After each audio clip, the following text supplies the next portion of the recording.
어떤 아주 생각이 많은 초등학교 1학년 어린이가 살고 있었어요.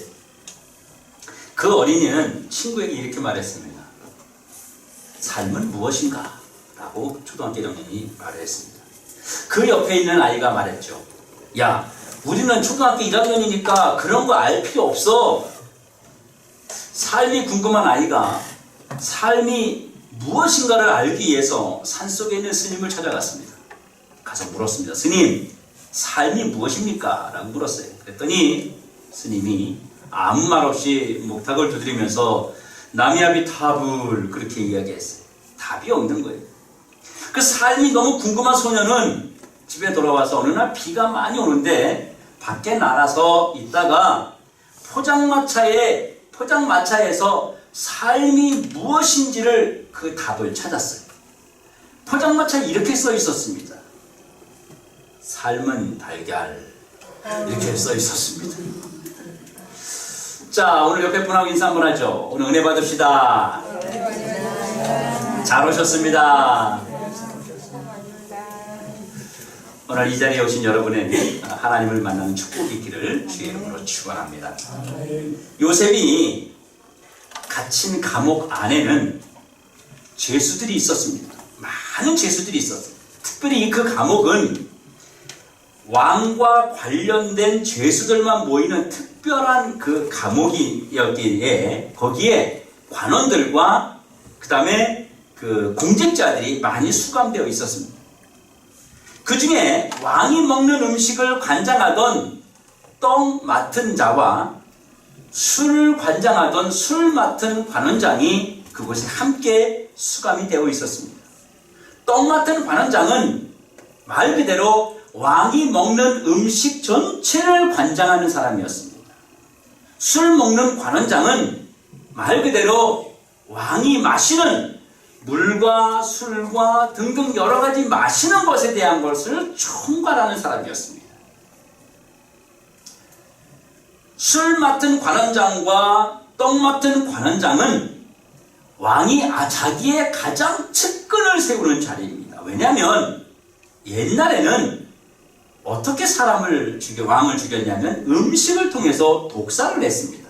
그랬기 때문에 본인이 가장 잘 믿고 신뢰할 수 있는 자기 사람을 음식을 주장하는 사람과 술을 주장하는 사람을 자기 사람을 항상 심어 놓았습니다.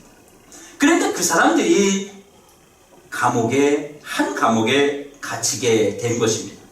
어떤 이유 때문에 감옥에 갇히게 되었는지는 알 수 없지만 아마도 왕의 직접적인 관여가 되어 있는 사건이었던 것으로 여겨집니다.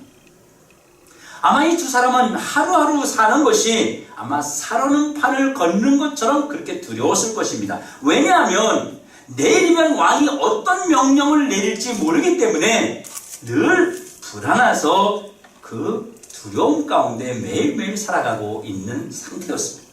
오늘 죽을지 내일 죽을지 모르는 상황이었죠. 그러던 중에 이 두 사람이 각자가 똑같이 꿈을 꾸었습니다. 떡 굽는 관원장과 술 맡은 관원장이 두 사람이 똑같이 꿈을 꾸었는데 이 꿈의 내용을 도대체가 알 수가 없는 거예요. 그래서 감옥에 있는 여러 죄수들한테 물어봤더니 그 죄수들이 하는 이야기가 이 감옥에 요셉이라는 사람이 있는데 그 사람이 꿈 해몽을 잘 한다라는 이야기를 들어서 그들이 요셉을 불렀습니다. 그래서 요셉에게 이 꿈을 해석해달라고 요청을 했습니다.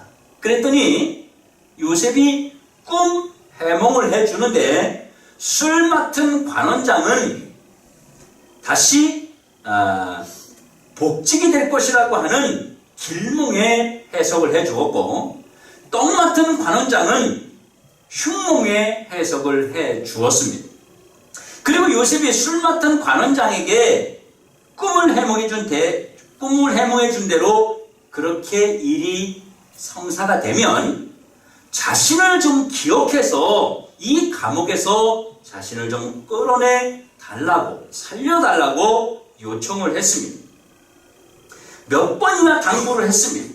그것이 오늘 본문 14절에 나오는데 당신이 잘 되거든 나를 생각하고 내게 은혜를 베풀어서 내 사정을 바로하게 하려 이 집에서 나를 건져주소서라고 말합니다.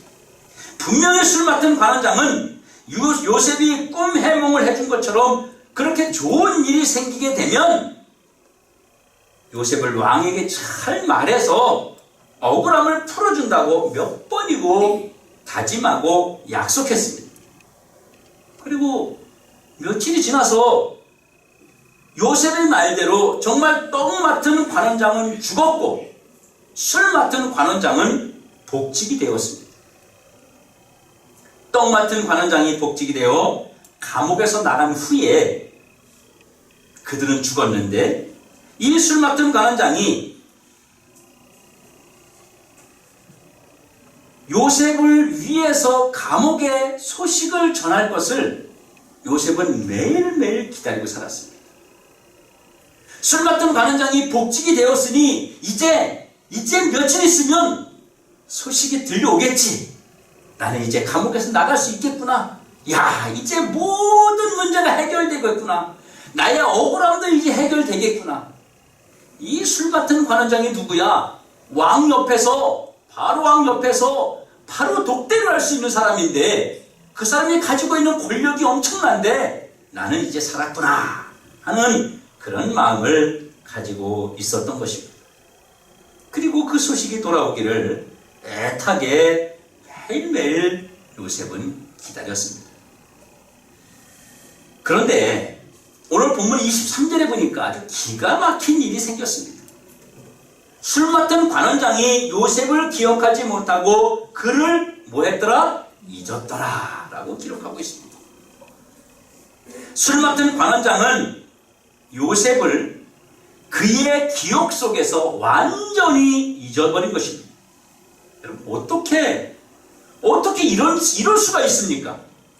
자신의 꿈을 해석해 주어서 자신의 앞길을 열어준 것이나 마찬가지인데 절대로 잊어버리면 여러분 안 되는 거 아닙니까? 이런 일을 잊어버리는 사람은 없습니다. 요셉은 생명의 은인과 같은 사람이에요. 잊어버리고 싶어도 잊을 수가 없는 사람이에요.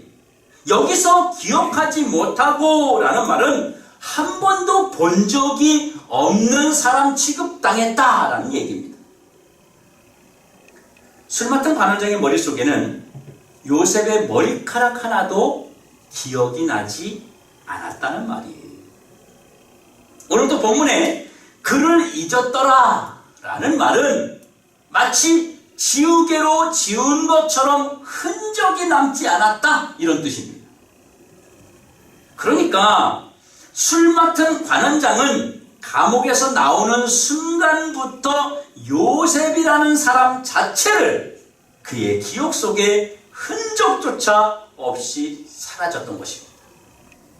여러분 세상에나 여러분 어떻게 이럴 수가 있습니까? 사람이라면 이럴 수 없는 거 아닙니까? 요셉의 입장에서 한번 생각해보죠. 술 맡은 관원장이 자신을 까맣게 잊고 있는 줄도 모르고 요셉 혼자서 이제 소식이 오겠지 막 이러면서 기대를 하고 애타게 소식을 얼마나 기다렸겠어요. 오늘 소식이 오려나 내일 소식이 오려나 누가 간수가 문을 열고 삐걱하고 들어오기라도 하면 혹시 그 소식이 아닐까 하면서 매일매일 마음을 조아리며 그렇게 살았을 것입니다. 이제 술 맡은 관원장의 소식만 들려오면 나는 이 감옥에서 나가고 억울함도 해결되고 뿐만 아니라 이제 나가서 내가 뭘 하고 이런 계획을 가지고 이런 일도 해보고 여기도 가보고 막 온갖 혼자 상상의 나래를 펼치고 있었을 것입니다. 뿐만 아니라 또 이런 요셉을 바라보는 감옥에 있는 수많은 죄수들이 뭐라고 했겠습니까? 너 그 사람에게 이용당한 거야. 너 속은 거야. 이 바보야. 그 사람이 뭐하러 너 같은 사람 신경 쓰겠냐. 너는 이용당한 거야. 그러면서 요셉을 손가락질하면서 조롱하는 사람들이 많이 있었을 것입니다.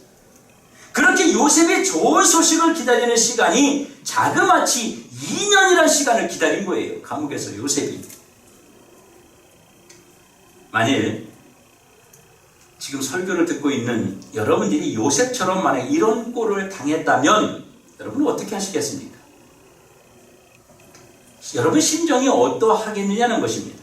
아마 두 주먹을 불끈 쥐고 나가면서 가만히 내가 안 놔둘 거라고 내가 그러겠지요. 어떤 분들 보면 미워하는 사람 다 용서하라니까 목사님 저는 다 용서했습니다. 근데요 한 사람만은 내가 못 잊습니다. 이러면서 내가 그 사람만은 절대 용서 못합니다. 혹시 여러분 마음 가운데도 그런 사람 있습니까?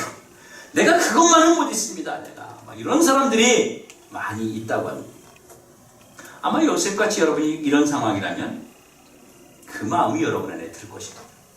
내가 이 놈은 절대 내가 못 잊는다. 은혜를 원수를 갚어? 어떻게 이럴 수 있어? 이런 마음이 들 것입니다. 그러면 도대체 왜 술 맡은 관원장은 자신의 앞길을 격려해주고 열어준 요셉을 이다시도 몰상식하게 비인간적이고 비양심적인 그런 사람처럼 요셉을 잃어버렸을까요? 정상적인 사람이라면 절대로 이런 일을 잊을 수가 없습니다. 이런 일은 이 세상에서 세 사람도 안 잊어버립니다. 만드기, 맹구, 사오정 얘들도 안 잊어버려요. 이런 거. 그런데 여러분 생각해 보세요. 여러분 생각에 술 맡은 관원장이 정말 깜빡한 것일까요? 정말 이 요셉에 대해서 술 맡은 관원장은 2년 동안 정말 깜빡 잊어버린 것일까요? 절대 그럴 수 없습니다. 아무리 막대먹은 인간이라 하더라도 이런 생명의 은혜를 잊을 수는 없는 것입니다. 절대 잊을 수 없습니다. 차라리 일부러 잊으려고 해도 잊혀지지 않는 것이 바로 요셉 같은 사람일 것입니다. 어느 교회에 지금으로부터 10년 전에 어느 교회에 그 권사님이 한 분 계시는데 지금도 계십니다. 그 권사님이 계시는데 그 권사님이 그 교회 사찰로 있습니다. 우리 교회는 이제 초신자들이 많기 때문에 사찰이 뭔지 모르시는 분들이 있을까 설명해 드릴게요. 사찰은 교회에 기고하면서 교회에 청소를 하고 또는 교회에 드나드는 사람들을 관리하고 하여튼 교회 전체를 관리하시는 분이 사찰이라 그럽니다. 그 사찰로 계시는 분이 권사님인데 이 권사님 아들이 텔레비에도 나올 만한 유명한 깡패입니다. 10년 전에 살인사건을 해서 감옥에 갇혀 있는 사람인데 이 사람이 전주교도소, 청송교도소 등등 흉악범이기 때문에 계속 이성을 다녔어요. 그런데 그 교회 권사님 아들이 감옥에 있다니까 이 목사님이 그 권사님과 함께 그 아들에게 교도소로 신방을 한 4번 갔습니다. 그러니까 그 교도소에 있는 그 권사님 아들이 그렇게 고마워하면서 뭐라고 부르냐면 형님 목사님이라고 부릅니다. 깡패들은 좀 높으면 다 형님 그러잖아요. 형님, 근데 형님인데 목사님이 아니고 형님 목사님 이렇게 부르는 거예요. 그래서 이 목사님이 신방 갈 때마다 사식을 좀 넣어줬대요. 그래서 뭐 10만원, 뭐 돈이 목사님이 10만원, 15만원 이렇게 몇 번을 넣어드렸는데 갈 때마다 그 깡패가 하는 얘기가 목사님, 형님 목사님 제가 이 은혜 절대 잊지 않겠습니다. 절대 잊지 않겠습니다. 내가 감옥에서 여기서 나가면 반드시 은혜를 갚겠습니다. 그렇게 매번 이야기를 하더래요. 그래서 목사님은 신경도 안 썼죠. 근데 2년 전에 이분이 출소를 했습니다. 만기 출소를 했어요. 출소를 해서 자기 동생 깡패들 20명을 데리고 까만색 벤츠를 타고 이 교회까지 찾아온 거예요. 목사님 얘기가 무서워 죽는 줄 알았대요. 깍두기들이 한 20명 와가지고 그러고 와가지고 쭉 서서 저 권사님 아들이 얘들아 형님 목사님이다 인사드려라 이렇게 애들이 길바닥에다 다 절을 하게 되죠. 그리고 이제 깡패가 또 권사님 아들이 이제 마지막에 큰 절을 하면서 형님 잘 다녀왔습니다. 그러면서 또 왔더라는 거예요. 그러면서 이제 봉투를 하나 주고 갔는데 참 은혜 너무너무 감사하다 그러면서 봉투를 주고 갔는데 용돈 쓰십시오. 1,000만 원을 주고 갔대. 엄청 좋아하네. 엄청 좋아하네. 그래서 그 후에 또 이 목사님이 김해에 장례식이 있어서 갈 일이 생겼는데 이 권사님이 그 교회 권사님이 아들에게 연락을 했대요. 우리 목사님이 김해에 장례식장에 내려가신다 내일. 그랬더니 아들이 어머니 그러면 제가 마중 나갈게요. 그래서 목사님에게 목사님 김해공항 가시면 제 아들이 마중 나온답니다. 무서워 죽겠는데 자꾸 나온다니까 나오지 말릴 수도 없고. 그래서 목사님이 김해공항 딱 갔더니 김해공항에 앞에다가 그냥 애들은 뭐 신호 이런 거 신경도 안 쓰고 딱지 끊으려면 끊으라 하고 차 대놓고 그냥 거기 계속 버티고 있었던 거예요. 목사님 나오시니까 그냥 까만차로 이렇게 벤치를 모셔가지고 장례식장까지 가고 장례식장에서 일을 다 보고 나왔는데 또 기다리고 있더래요. 그래서 김해공항까지 또 태워다 주시고 그래서 갈 때 형님 목사님 제가요 지금 뭐 사업을 하고 있는데 이거 잘 되면 정말 큰 은혜 갚겠습니다. 제가 평생 잊지 못합니다. 그러면서 이제 봉투를 또 주면서 기름값 하십시오. 여러분이니까 200만 원 들어있더래요. 200만 원 좀 안 놀래네 이제. 그래 이 목사님은 이게 싫다는 거 이게 겁난다는 거야. 막 깍두기 막 와가지고 맨날 이러니까. 그런데 잊지 못하겠다고 그렇게 형님 목사님이라고 잘한다는 거예요. 교회에서 무슨 행사한다고 뭐 바제 같은 거 한다 그러면 두부를 보내는데 트럭으로 하나 보내고 콩나물 필요하다 그러면 콩나물을 트럭으로 한 대를 보내고 뭐 그런다는 거예요. 하여튼 이 사람들은 뭐 필요하다면 그냥 막 갖다 줘. 그냥 뭐 남의 거 그냥 막 갖다 줘. 돈이 낸 건지 안 낸 건지도 모르는데 그냥 막 갖다 줘. 여러분 이렇게 우리가 흔히 말하는 깡패들도 은혜를 잊지 않고 찾아오는데 어떻게 생명의 은인인 요셉을 잊을 수가 있겠습니까? 여러분 이것은 술 맡은 관원장이 요셉을 잃어버린 것이 아니라 하나님께서 그의 머릿속에 요셉과 관련된 모든 기억들을 일부러 지우셨기 때문에 가능한 것입니다. 술 맡은 관원장이 감옥에서 나와서 2년을 넘게 살면서 꿈을 한 번도 안 꿨겠습니까? 아니면 누구한테 꿈 이야기를 한 번도 안 들어봤겠습니까? 그런 일이 있을 때마다 꿈에 관련된 요셉이 생각나지 않겠느냐는 것이 하나님의 술 맡은 관원장의 기억 속에서 깨끗이 요셉에 관한 기억들을 지워버린 것이기 때문에 이 술 맡은 관원장은 요셉을 생각하지 못했던 것입니다. 그러면 하나님은 왜 도대체 그러셨을까요? 왜 기억을 지워버리셨을까요? 그 첫 번째가 하나님이 이렇게 하신 것은 지금은 요셉의 때가 아니기 때문입니다. 다 사실은 때가 되면 때가 있는 것인데 다 때가 되면 하나님께서는 요셉을 기억하도록 술 맡은 관원장의 기억을 되살려 주시고 요셉을 바로에게 직접 연결하셨습니다. 왜냐하면 요셉을 술 맡은 관원장보다 더 높은 자리인 그 나라 총리로 세우려면 그것을 임명할 수 있는 사람은 술 맡은 관원장이 아니라 그 나라의 왕이기 때문에 그렇습니다. 그래서 누구의 도움도 아닌 바로 그 나라의 왕의 도움으로 그 높은 자리에 하나님이 앉히기 위해서 술 맡은 관원장의 그 기억을 완전히 지워버리셨던 것입니다. 두 번째는 요셉의 앞길을 여는 자는 술 맡은 관원장이 아니라 하나님이심을 보여주시기 위해서였습니다. 지금 요셉이 술 맡은 관원장의 도움으로 감옥에서 만약에 나갔다고 생각해 보세요. 그럼 요셉은 어떤 생각을 하겠습니까? 저 술 맡은 관원장이 나를 꺼내줬다. 이 생각이 머릿속에 계속 남아있겠지. 그리고 요셉이 잘 나가야 어디 가겠습니까? 술 맡은 관원장 밑에서 술이나 만들고 있겠지. 그보다 높아질 수 없잖아요. 그래서 하나님은 2년 동안 술 맡은 관원장에 요셉을 잃어버리도록 그의 기억을 주장하셨던 것입니다. 요셉이 바로의 꿈을 해몽하게 하심으로 하나님은 요셉을 애굽의 총리로 사용하셨습니다.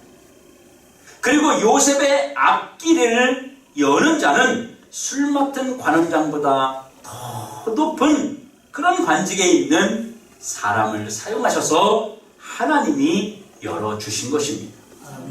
사랑하는 성도 여러분, 우리가 세상을 살다 보면 술 맡은 관원장과 같은 사람을 우리가 만날 때가 있습니다.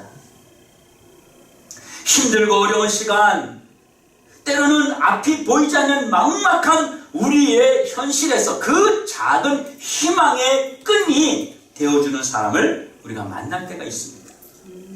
정말 힘들 때 누군가 와서 그거 내가 해줄게, 그 말 한마디 하면 얼마나 도움이 되는 것 같아요.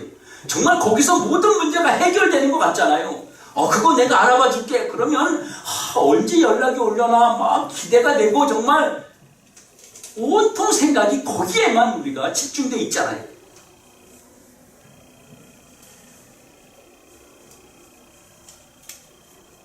혹 어려움에서 건져줄 자가 여러분이 알고 있는 그 믿는 사람이라고 생각할 때가 있지 않습니까? 아마 이 자리에 앉아있는 여러분들 중에서도 이런 경험이 있을 것입니다. 그렇다면 이런 경우 여러분의 결과는 어떠했습니까? 여러분이 그렇게 누군가가 여러분의 문제를 해결해 줄 것으로 여기고 그 사람에게 기다를 걸었을 때 그 결과가 어떠했느냐는 것입니다. 과연 그 사람이 여러분의 희망이 되어 주었습니까? 끈이 되어 주었습니까?